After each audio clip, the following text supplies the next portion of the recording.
The sun was setting over Willow Creek, but for Virginia Harrington it was the end of the world. She was locked in the parlor, a prisoner in her own home. And tomorrow she was being sold. Her hands shook as she looked at the letter from her father.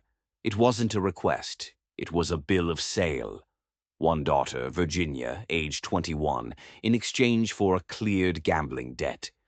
The buyer was a man named Leopold Blackwell, a monster 30 years her senior with a fortune as vast as his cruelty. 2 wives he'd had, both buried, both tragically, conveniently, deceased. "I won't do it," she whispered to her own reflection in the window pane. Her eyes were red, her hair a mess. "I will not marry him." But the door was locked. The key was in her father's pocket. Her own mother had brought her a supper tray an hour ago, her eyes cast down, unable to look at the daughter she was allowing to be sacrificed. The wedding dress her father had bought hung in the corner, ivory silk and lace. It looked like a shroud. Virginia pressed her face to the cool glass. The parlor was on the ground floor. Outside, her mother's roses climbed the trellis. Beyond that, open country. Freedom. If she could just reach it. Then a soft whistle cut through the twilight. It came from the shadows just beyond the garden. Virginia's heart hammered against her ribs. A figure stepped out of the gloom. He was tall, broad-shouldered, moving with an easy confidence that spoke of open spaces and a life lived under the sky. His hat was pulled low, but she knew him. It was Adam Mackenzie. He was a local ranch hand. A man she'd only ever exchanged shy glances with at the general store. A man whose smile, with its unexpected dimples, could make her forget her own name. A man her father had called a penniless drifter and had forbidden her from ever speaking to.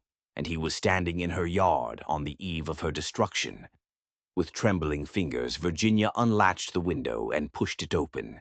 The sweet scent of roses and damp earth filled the stuffy parlor.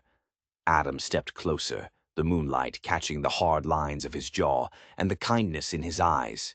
"Miss Virginia," he said, his voice a low rumble, "I heard the news about tomorrow." He paused, his gaze intense. "And I heard you weren't exactly a willing party to the arrangement." She could only nod, a lump forming in her throat. "My father, Mr. Blackwell, is paying his debts." The words tasted like ash. "In exchange for me." Adam's expression hardened, the kindness in his eyes turning to flint. "That ain't right," he said, the words sharp. "You're not a piece of property." He took a step closer to the window, his presence filling her world. "Your father sold you, and I'm here tonight to steal you back." Virginia's breath caught. It was the most reckless, most dangerous, most wonderful thing anyone had ever said to her. Steal her back, as if she had value beyond a poker chip. "You would do that?" she whispered. "For me?" "I do a sight more than that for you, Miss Virginia," he said, and the intensity in his voice sent a shiver down her spine. "I've been watching you for a long time, watched you sneak books to the stable boy, watched you share your lunch with old Martha when you thought no one was looking. I'm not about to stand by and watch a man like Blackwell put his hands on you." He glanced over his shoulder toward the main road. "There's no time to waste. Your father and Blackwell are celebrating their deal at the saloon. They'll be back soon." He wasn't just offering escape. He was offering a different life. A life where she might be seen, not just owned. She looked at the locked parlor door, then back at the open window and the man waiting outside. Staying meant a gilded cage, a slow death at the hands of a cruel husband. Leaving meant ruin, scandal, a life on the run. It wasn't a choice at all. "Help me," she said, her voice firm for the first time in months. Adam's hands, strong and calloused, reached through the window. She gathered her skirts, climbed onto the sill, and squeezed through the narrow opening.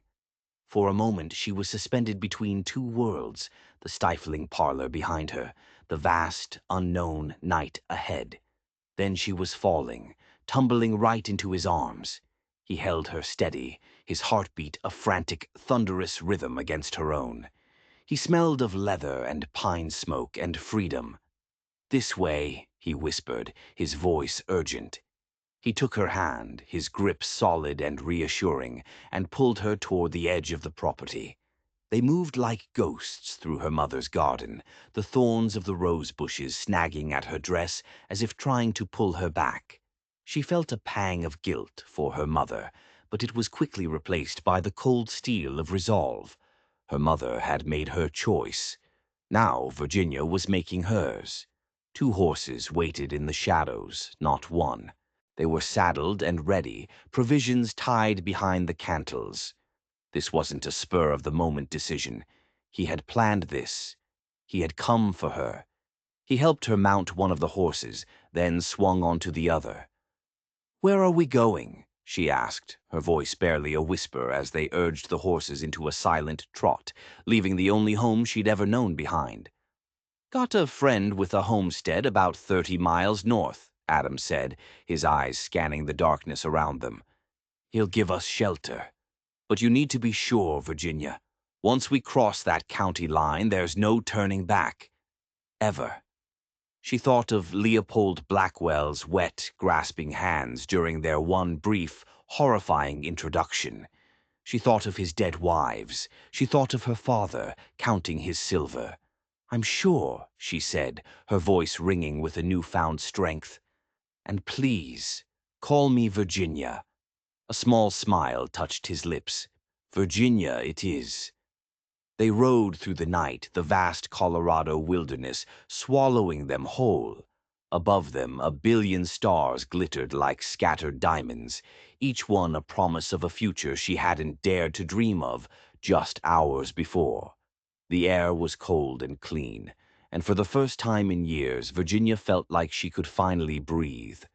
Dawn found them at a small, rushing creek.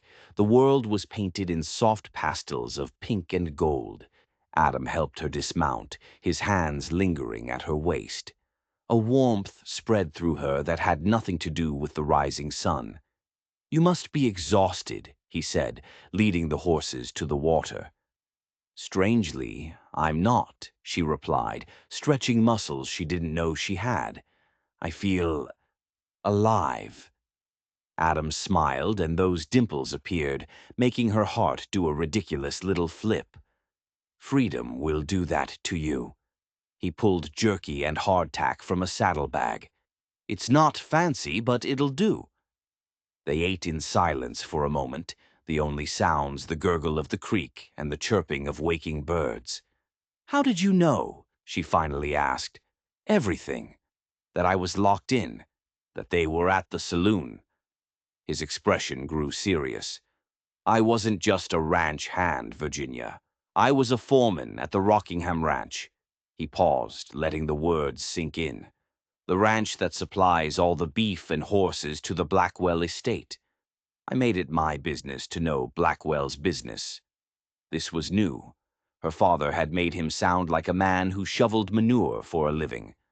A foreman. That was a position of respect. "I overheard your father at the saloon weeks ago," he continued, his jaw tight, "bragging about the deal, the way he talked about you. Like you were a prize mare he was selling. It made my blood run cold." He met her gaze. "But it's worse than that. I've seen Blackwell up close. I've seen how he treats his staff, his animals.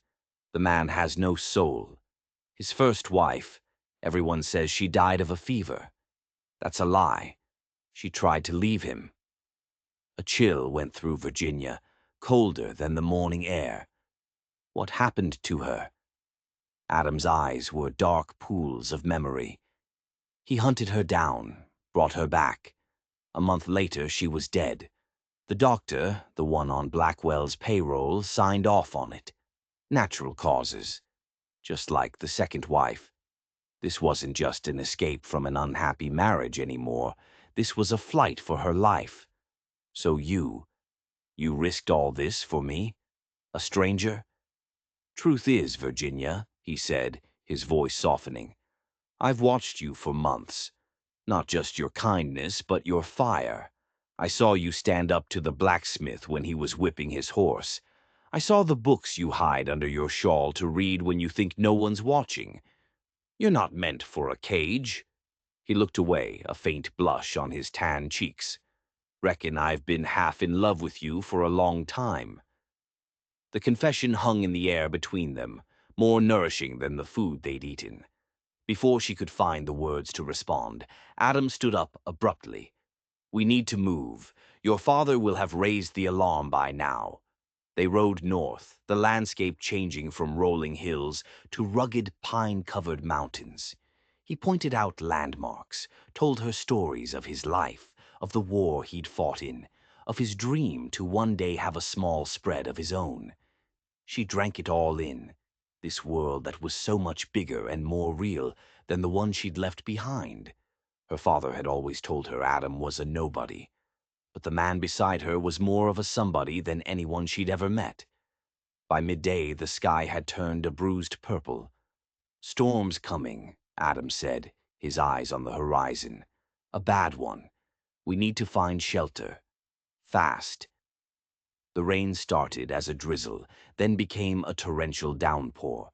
Just as Virginia was sure she couldn't get any colder or wetter, Adam pointed to a small, dilapidated cabin tucked into a grove of pines. "There, an old trapper's shack. It'll have to do." He helped her down and got the horses under a rocky overhang before they scrambled inside. The one-room cabin was dusty and smelled of mice, but it had 4 walls and a stone fireplace. As Adam worked to build a fire, Virginia explored their temporary sanctuary, a rough table, 2 chairs, a narrow cot with a straw mattress. It was nothing, and it was everything. The fire caught, chasing the damp chill from the small space.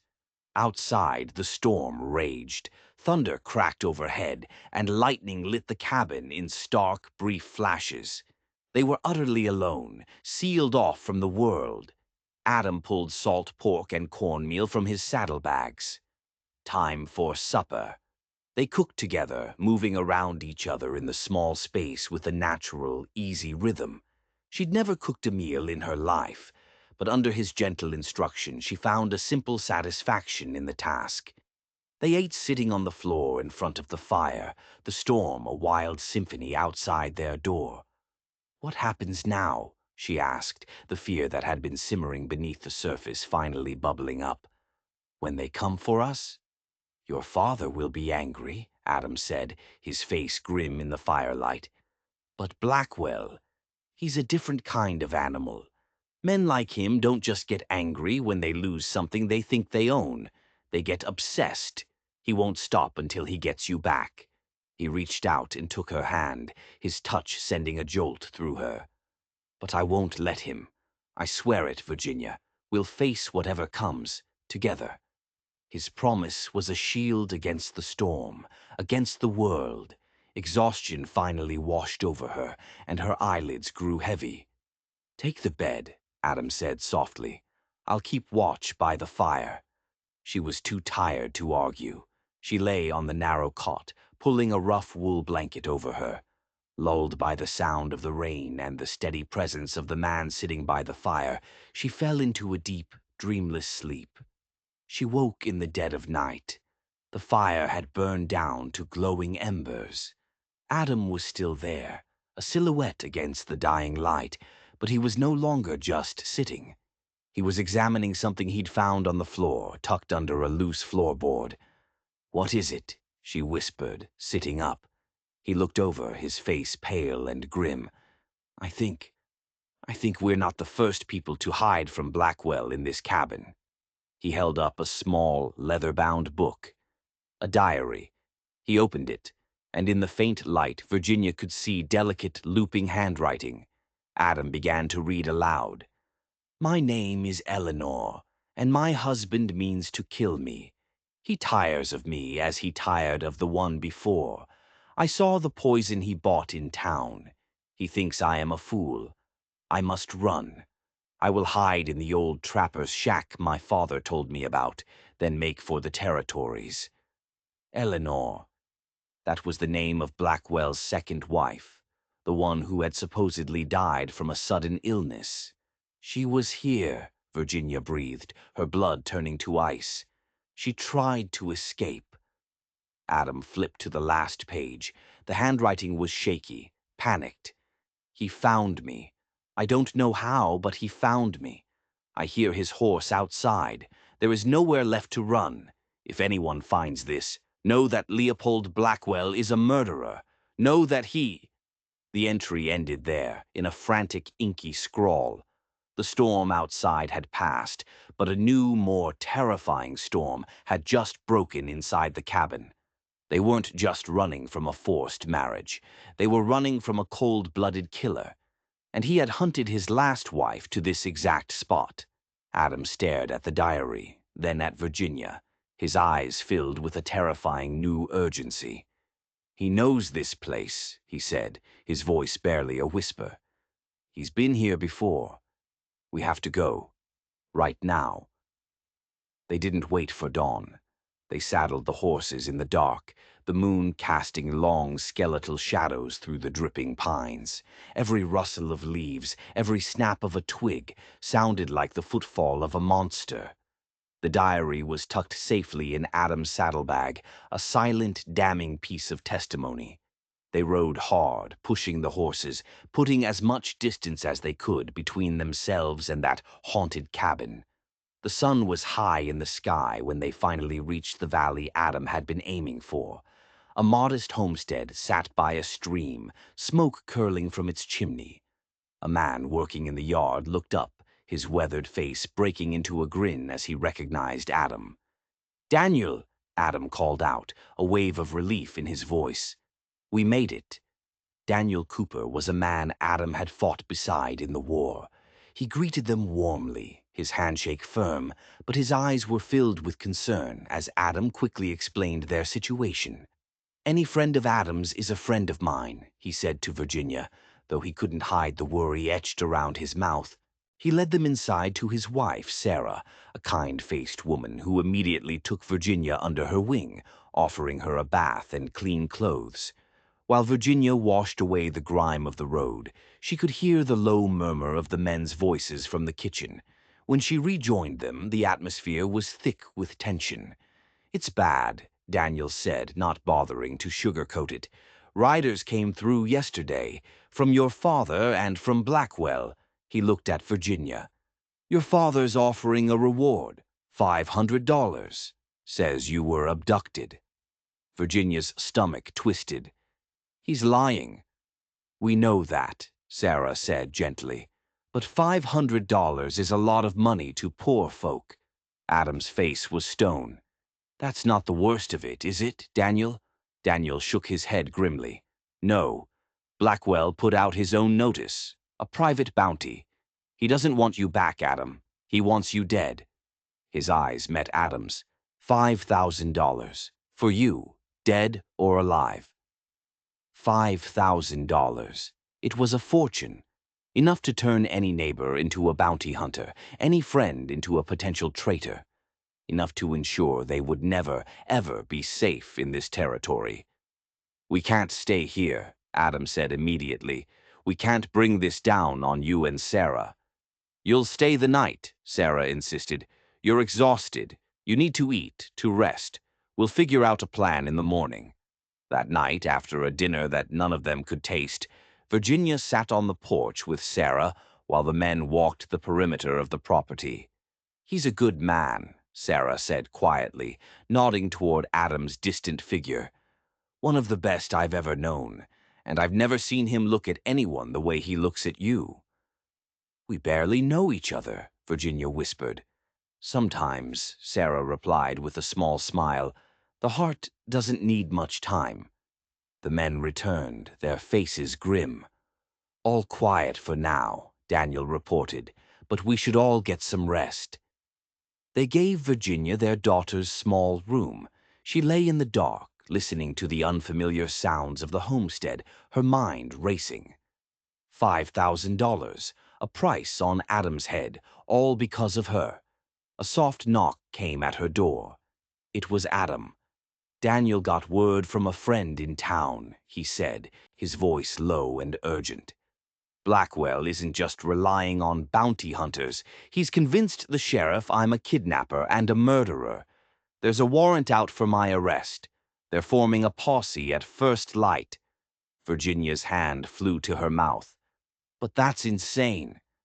It doesn't matter what's true, Adam said, running a hand through his hair in a gesture of pure frustration. It only matters what a man like Blackwell can buy. We're out of options. We have to leave Colorado, head for Wyoming territory. It's our only chance. Wyoming. It sounded like the end of the world, a wild, untamed land. She would be leaving everything she'd ever known forever. Adam must have seen the fear in her eyes. "Listen to me, Virginia," he said, his gaze unwavering. "You can still go back. You can say I forced you, that I lied to you. You could save yourself. Your father would take you back. Blackwell would still marry you." "No," she interrupted, her voice shaking but firm. "I am not a piece of property to be returned. I am not going back to him. Ever." She took a deep breath, meeting his gaze. "If Wyoming is our only chance, then that's where we go. Together." A flicker of hope returned to his eyes, but it was quickly overshadowed by something else, something deeper, darker. "There's something else you need to know," he said, his voice heavy with the truth he'd clearly been holding back. "Before we go any further, you need to know why I was really at the Rockingham Ranch, why I was really watching Blackwell." He hesitated, as if the words were stones in his throat. "I didn't just come to Colorado for open spaces, Virginia. I came here for a reason. I came for revenge." Virginia stared at him, confused. Revenge? For what? Adam's face was a mask of old grief and cold fury. Leopold Blackwell's first wife, the one he murdered and made it look like a fever. Her name was Clara. He took a ragged breath. "Clara Mackenzie. She was my sister." The world tilted on its axis. Every look, every word, every action he'd taken since he appeared at her window was suddenly cast in a new, terrifying light. He hadn't just been a kind stranger. He hadn't just been a man with a crush. He had been a hunter, stalking his prey. And she had been the bait. "Your sister?" she stammered, the words feeling foreign and sharp in her mouth. "He married her back east," Adam explained, his voice flat and devoid of emotion, as if he were reciting a story that had been worn smooth by years of silent telling. "She was young, like you, full of life. He promised her the world. A month after the wedding, her letters started to change. They were full of fear. Then they stopped altogether. We were told she died of a fever. My parents never recovered from the grief. I was just a boy, but I knew. I knew it was a lie." He looked at her then, and for the first time she saw the full depth of the pain he carried. "I spent years trying to find proof. After the war, I came west. I heard Blackwell had settled here.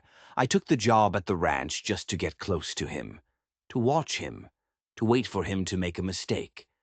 I was going to find a way to ruin him, to expose him for the monster he is." His confession was a punch to the gut. "And me?" she asked, her voice a raw whisper. "Was I just part of your plan? A convenient way to strike at him?" The thought was a shard of ice in her heart. Had his kindness been a lie? His gentle words a performance? "No," he said, shaking his head fiercely, stepping closer. "At first, maybe. When I heard he was to marry you, I saw an opportunity, a way to hurt him, to take something he wanted. But then I watched you. I saw who you were. It stopped being about my sister's memory and started being about your future. It stopped being about revenge and started being about you." He reached for her, but she flinched back. The hurt in his eyes was palpable. "I know this changes things," he said quietly. "I should have told you from the beginning. But I swear to you, Virginia, everything I've felt, everything I've said to you since we left your father's house. It's been real. Saving you became more important than destroying him." She wanted to believe him, desperately. But his secret was a canyon between them now. He hadn't just saved her, he had used her. She was a pawn in a game she hadn't even known was being played. Before she could speak, a shout from outside shattered the night. "They're here! Riders coming up the road!" It was Daniel's voice, sharp with alarm. There was no more time for talk. No more time for truth or lies. There was only time to run.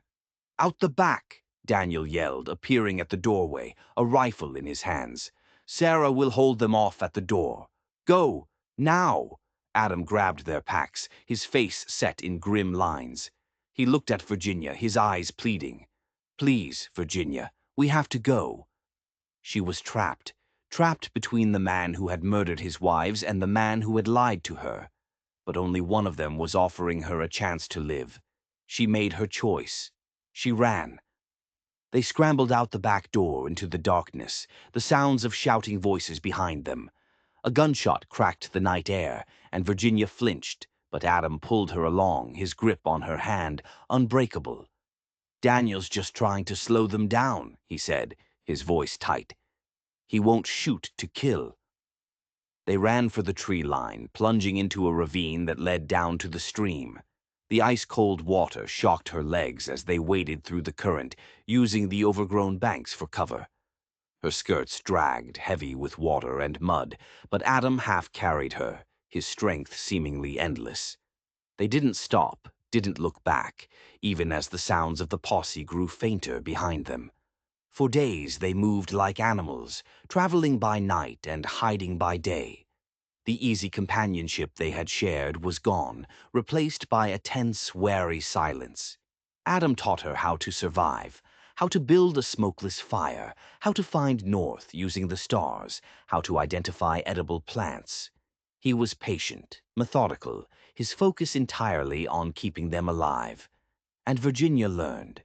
She was a surprisingly quick study, her mind sharp, her will hardened by their desperate flight. She was no longer the frightened girl from the parlor. She was becoming a survivor. But she couldn't forget his deception. The knowledge of it sat between them, a cold, heavy stone. He would catch her looking at him, his expression full of regret, but he didn't push. He gave her space, letting her process the new, complicated reality of their situation. One night, as they huddled for warmth under a rocky overhang, the cold finally broke her silence. "Did you love her?" she asked, her voice small. "Your sister?" Adam stared into the tiny fire, the flames reflecting in his eyes. "More than anything," he said softly. "She was my big sister. She taught me how to read. She protected me from our father's temper. When she was gone, it was like the sun went out." He finally looked at Virginia, his gaze raw and vulnerable. "Seeing you trapped in the same way she was. I couldn't let it happen again. I couldn't save her, but I could save you." It wasn't an excuse, but it was an explanation. It was a glimpse into the heart of the man who had been shaped by a grief so profound it had driven him across a country, fueled by a rage that had smoldered for over a decade. "I'm not her, Adam," she said quietly. "I know," he replied, his voice thick with emotion. "Clara was quiet and gentle. You, you have a fire in you, Virginia, a strength you're only just beginning to discover. I'm not trying to replace her. I'm trying to protect you. For you." A small piece of the wall around her heart began to crumble. They crossed into Wyoming territory a week later, looking more like ragged ghosts than people. The landscape was vast and empty, the sky bigger than any she had ever seen. It felt like a new world, a place where they could truly disappear. Adam knew of a small, isolated settlement built around a trading post run by an old army friend of his. The friend, a burly, bearded man named Theodore Jackson, welcomed them without question. He listened to their story, his expression growing more grim with each detail. "Blackwell," he spat. "I knew a man like him once. A cancer on the land. You're safe here. No one will find you." For the first time in weeks, Virginia slept in a real bed. She worked alongside Theodore's wife in the trading post, learning the rhythms of this new life. Adam found work guiding settlers, his skills in the wilderness highly valued. Slowly, tentatively, they began to build something new. The silence between them gave way to conversation, then to shared laughter. The trust that had been shattered began to mend, piece by painful piece. He wasn't just his revenge anymore. He was the man who made her laugh, who listened to her dreams of one day starting a school, who looked at her as if she were the only person in the world. One evening he took her to a ridge overlooking the valley. The setting sun bathed the mountains in hues of orange and purple. "See that stretch of land," he said, pointing to a wide, flat plain by a creek. "Theodore helped me file a claim, 160 acres. It's ours, if you want it." He turned to her, taking her hands in his. They were rough, calloused, but his touch was gentle. "It's good land. We could build a house there, raise some cattle, a place where no one could ever lock you in a room again." Understanding dawned, and her breath hitched. He wasn't just offering her land, he was offering her a home, a future. He knelt before her on the rocky soil of their new life. "I know our beginning was built on secrets," he said, his voice trembling slightly. "But I hope our future can be built on truth. The truth is, I love you, Virginia Harrington. Not as a ghost of my sister, not as a weapon against my enemy, but as the strong, brave woman you are.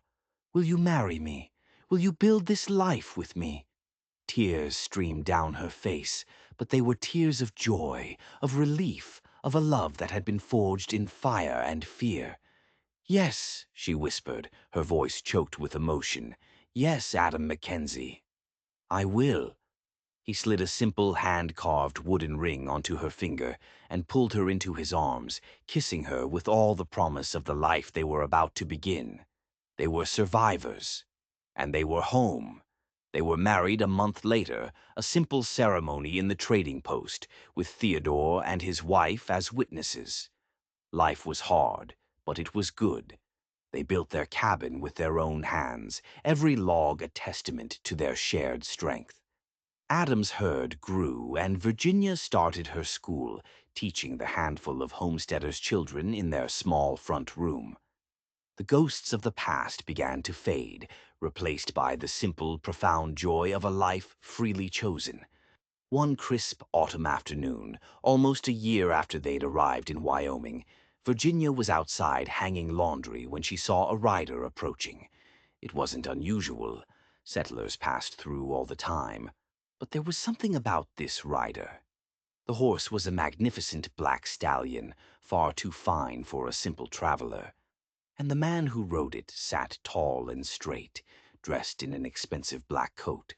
A cold dread, a feeling she hadn't felt since that night in the parlor, washed over her. As he drew closer, her blood turned to ice. It was him, Leopold Blackwell. He hadn't given up. He hadn't stopped. He had hunted them across an entire territory, a predator who would never let go of his prey. He stopped his horse just beyond their small fence, a cruel, satisfied smile spreading across his face. "Virginia, my dear," he said, his voice as smooth and cold as river stone. "Did you really think you could hide from me?" His eyes flickered past her to the cabin. "And you," he called out. "Mackenzie, I know you're in there. I've come for what's mine. Both of you." Adam burst out of the cabin, a rifle in his hands. "You're not welcome here, Blackwell," he growled, his face a thunderous mask of hate. "Turn around and ride away." Blackwell laughed, a dry, rattling sound. "Oh, I don't think so. I've spent a year and a small fortune tracking you down. I'm not leaving empty-handed." He dismounted slowly, pulling a silver-plated revolver from his belt. I have to admit, I'm impressed. You've been far more entertaining than my last two wives, especially your sister, Mackenzie. She barely put up a fight. The taunt hit its mark. With a roar of pure rage, Adam raised his rifle. But Blackwell was faster. He fired his revolver, the shot echoing through the peaceful valley. Adam cried out and stumbled back, clutching his shoulder, his rifle falling to the dust. "Adam!" Virginia screamed, running to his side. "Now, my dear," Blackwell said, calmly walking toward them, the gun held steady. "We can finally have our wedding night. A bit delayed, but I'm a patient man." Virginia knelt beside Adam, pressing a hand to his bleeding shoulder. He was alive, but he was hurt, disarmed. They were trapped, just like in the diary, just like his sister. There was nowhere left to run. But she wasn't that girl anymore. She wasn't Clara. She wasn't Eleanor. She was Virginia, and she was a survivor. Her eyes darted around the yard, the woodpile, the axe, still embedded in a half-split log. "Such a shame your hero failed you," Blackwell sneered, stopping just a few feet away, savoring his victory. "In the end, all men fail. Only wealth endures." "You're wrong," Virginia said, her voice shaking but clear. She slowly got to her feet, placing herself between Blackwell and Adam. "He didn't fail. He taught me." Blackwell frowned, confused. "Taught you what, my dear? How to wash clothes and cook over a fire?" "No," she said, her eyes locked on his. "He taught me how to be free." And with a speed born of pure desperation, she lunged. Not for Blackwell, but for the woodpile. She ripped the axe from the log, its weight familiar and solid in her hands. She spun around, raising it high, just as Blackwell, his face a mask of shock, tried to bring his gun to bear. She didn't hesitate. She didn't think. She just acted. She swung the axe with all the strength in her body, all the rage for Clara and Eleanor, all the fear from that locked parlor, all the love for the man bleeding in the dirt behind her. The axe met its mark. Leopold Blackwell, the monster of Willow Creek, fell to the ground of their homestead and did not get back up. Silence descended on the valley, broken only by the sound of her own ragged breathing. She dropped the axe and fell to her knees beside Adam, her body trembling. He was conscious, looking at her with awe and a fierce, burning love. "Virginia," he breathed. They buried Blackwell's body in an unmarked grave deep in the hills. Theodore helped them, his face grim but understanding. Frontier justice was swift and often silent. No one ever came looking for him. His fortune was consumed by the lawyers and distant, grasping relatives. His evil was simply erased from the earth. Years passed. The small cabin grew, room by room, as their family did. The schoolhouse Virginia had dreamed of became a reality, built with her own hands and filled with the laughter of children. Their cattle herd prospered. The scar on Adam's shoulder was a faint, white line, a permanent reminder of the day his wife had saved his life. One evening, as they sat on their porch, watching their children play in the yard, Virginia rested her head on his shoulder. The Wyoming sky was ablaze with the colors of the sunset. "Do you ever think about it?" she asked softly. "That day?" Adam was quiet for a long moment, his arm tightening around her. "I think about the man I was," he finally said, "the one who came to Colorado for revenge. And I thank God every day that he found you instead." Virginia smiled, her heart full. He hadn't just rescued her from a window. They had rescued each other. They had faced down their own ghosts and a very real monster, and they had won. They had built a life not from the ashes of revenge, but on the solid ground of a love that had proven stronger than anything. She had leaped from that window into the unknown, and in the arms of a man with a hidden past and a steadfast heart, she had found her freedom. She had found her home. What do you think? Did Virginia do the right thing? Let us know in the comments below. And if you enjoyed this story of survival and frontier justice, don't forget to like and subscribe for more tales from the Wild West.